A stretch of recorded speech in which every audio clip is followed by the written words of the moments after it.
স্বাগত ডিবিসির দেশের সংবাদে আপনাদের সাথে আছি সুরভি আলম তরুণী। চলতি বছরের ডিসেম্বরে অথবা আগামী বছরের জুনে জাতীয় নির্বাচন অনুষ্ঠানের প্রস্তুতি নিচ্ছে নির্বাচন কমিশন।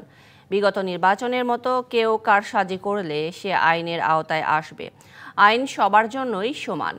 সোমবার সকালে রাজশাহী জেলার ভোটার তালিকা হালনাগাদ কার্যক্রম অনুষ্ঠানে প্রশাসন ও নির্বাচন কর্মকর্তাদের সঙ্গে মতবিনিময় সভায় এসব কথা বলেন নির্বাচন কমিশনার অবসরপ্রাপ্ত ব্রিগেডিয়ার জেনারেল আবুল ফজল মোহাম্মদ সানাউল্লাহ। বলেন, দীর্ঘদিন ধরে ভোট দিতে না পারায় মানুষ ভোট উৎসবের জন্য মুখিয়ে আছে। প্রকৃত নাগরিকরা যেন কোনোভাবেই হয়রানির শিকার না হন, সেই সাথে বহিরাগতদের অনুপ্রবেশ যেন না ঘটে, সে বিষয়ে সবাইকে সতর্ক থাকার পরামর্শ দেন তিনি। সংস্কার কার্যক্রম যদি সংক্ষিপ্ত আকারে করতে হয়, রাজনৈতিক দলগুলো যদি সেই পর্যায়ে গিয়ে দাঁড়ায়, তাহলে পারে আগামী ডিসেম্বর।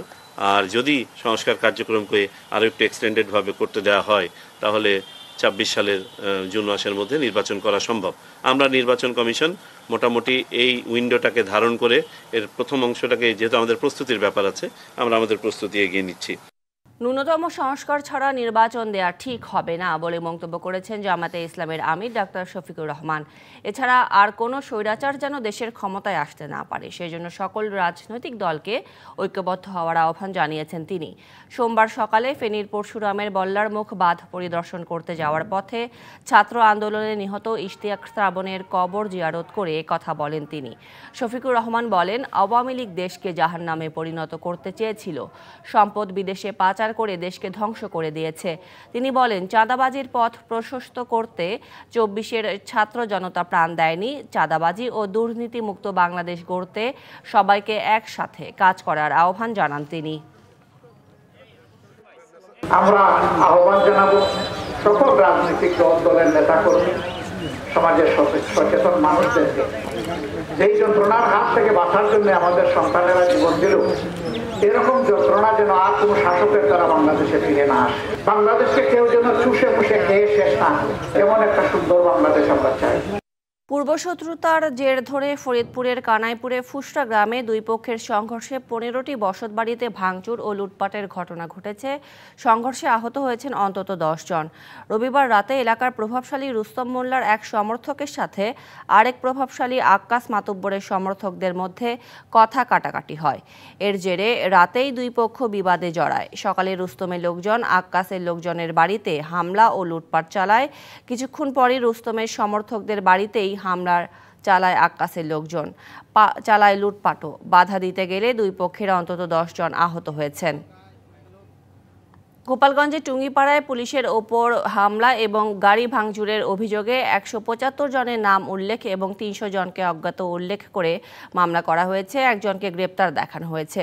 টুঙ্গিপাড়া থানা পুলিশ বাদী হয়ে এই মামলাটি করে। অন্য আসামিদের গ্রেপ্তারের চেষ্টা চলছে। দোষী কাউকে ছাড় দেওয়া হবে না বলে জানিয়েছে পুলিশ। এদিকে গ্রেপ্তারের ভয়ে এলাকার পুরুষ সদস্যরা অনেকেই বাড়ি ছেড়েছেন। এলাকায় এখন থমথমে অবস্থা বিরাজ করছে। রবিবার সন্ধ্যায় আওয়ামী লীগের লিফলেট বিতরণে বাধা দেওয়ায় পুলিশের উপর হামলা এবং গাড়ি ভাঙচুরের ঘটনা ঘটে। পুলিশ সদস্যদের নিরাপত্তা দিতে সাজোয়া যান নিয়ে সারা রাত থানা ঘিরে রেখেছিল সেনাবাহিনী।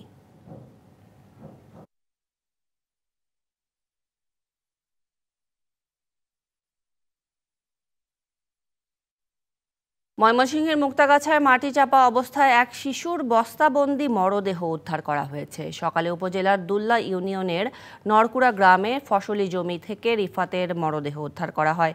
২৭শে জানুয়ারি সন্ধ্যায় যাত্রী সেজে দুর্বৃত্তরা রিফাতের ভ্যান ভাড়া নেয়, পরে তার গলা কেটে হত্যা করে মাটি চাপা দিয়ে চলে যায়।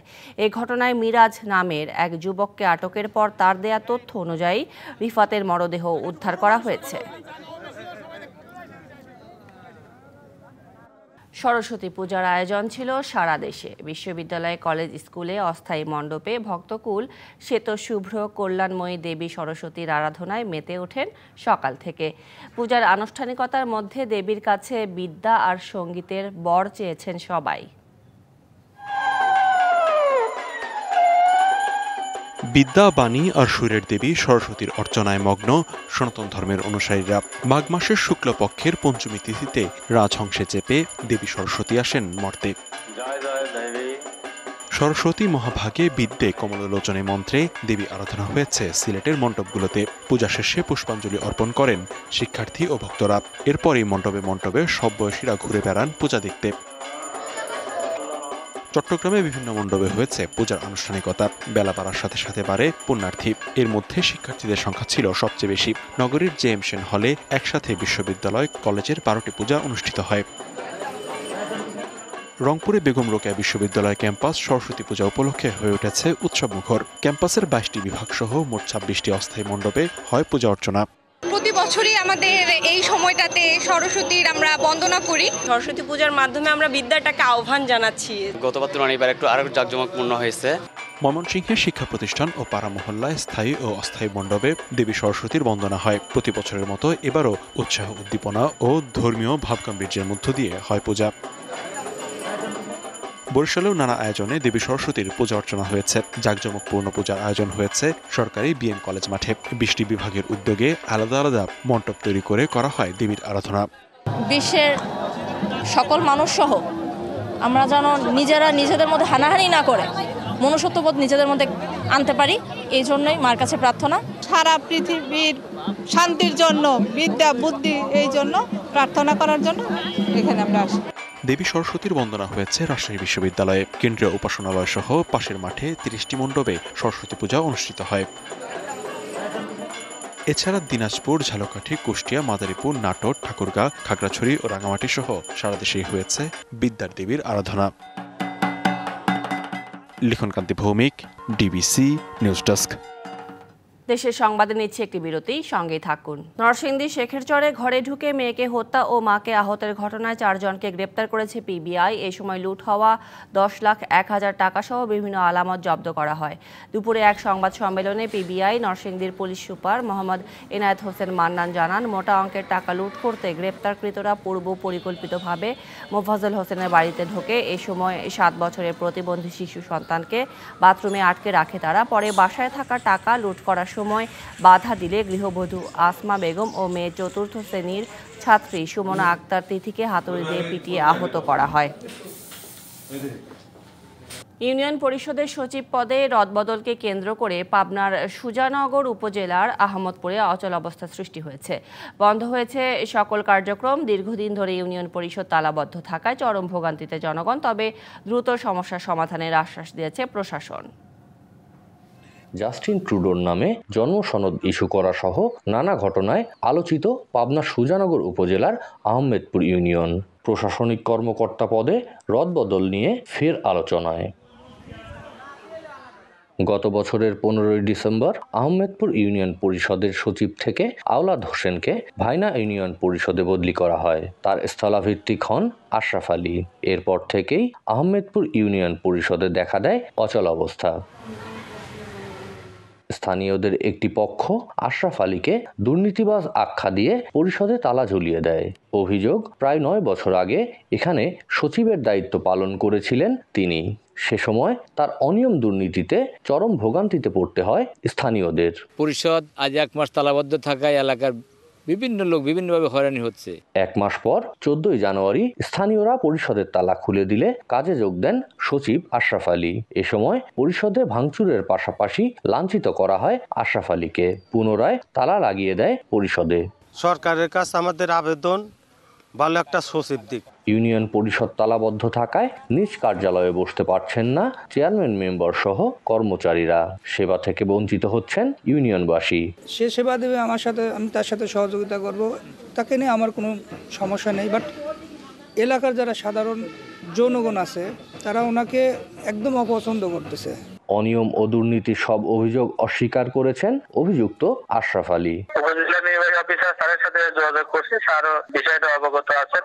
এক পক্ষ বলতেছে অফিস করার জন্য, আরেক পক্ষ বলতেছে যে আপনি আসলে আপনার নিরাপত্তা থাকবে না। দ্রুত সমস্যা সমাধান করে ইউনিয়ন পরিষদের কার্যক্রম চালুর আশ্বাস দিয়েছে স্থানীয় সরকার বিভাগ। সচিবের বদলি নিয়ে যে জটিলতা সৃষ্টি হয়েছে সেটি আমরা খুবই দ্রুত জেলা প্রশাসক স্যারের সাথে আলোচনা ক্রমে সমাধান করে দেব। শিগগিরই সমস্যা সমাধান চেয়ে মানববন্ধন করেছে ইউনিয়নবাসী। Partha Hasan, DBC news, Pabna. কুমিল্লায় দিন দিন বাড়ছে নিম্ন আয়ের নারীদের মাদক পাচারের সম্পৃক্ততা। আদালতে মামলার জট ও বিচারে দীর্ঘসূত্রতার কারণে চিহ্নিত আসামিরাও চালিয়ে যাচ্ছেন এই ব্যবসা। সীমান্তবর্তী জেলা কুমিল্লা হয়ে দেশের বিভিন্ন এলাকায় পাচার হয় মদ, গাঁজা, ইয়াবাসহ অন্যান্য মাদকদ্রব্য। এর সাথে উদ্বেগজনক হারে জড়িয়ে পড়ছে নিম্ন আয়ের নারীরা। গত এক বছরে মাদক পাচার ও বিক্রির অভিযোগে কুমিল্লায় গ্রেপ্তার হয়েছে 2 শতাধিক নারী, যার বেশিরভাগই দরিদ্র পরিবারের সদস্য। এদিকে আদালতে মামলা দ্রুত নিষ্পত্তি না হওয়ায় নানা কৌশলে দিন দিন বাড়ছে এই ব্যবসা। যে তারা এটা কৌশল হিসেবে নিয়েছে, কিছু উঠতি বয়সের মেয়ে, বাচ্চা মেয়ে অথবা মহিলা, এই নারীগুলো কিন্তু কুমিল্লার না, কিছু কিছু কুমিল্লা নারী এবং বিশেষ করে বিভিন্ন জেলা থেকে তারা আসে। তদন্তে গাফিলতির কারণে আদালতে মামলার দীর্ঘসূত্রতা মাদক ব্যবসায়ীদের পার পাইয়ে দেয়। তদন্তে যথেষ্ট গাফিলতি আছে, সেই গাফিলতিগুলোর কারণেও কিন্তু আসামিরা পার পেয়ে যায়। বর্ডার বেল্ট এরিয়ায় মাদকের মামলা যে পরিমাণে হচ্ছে, ডিসপোজাল তার চেয়ে কম হচ্ছে।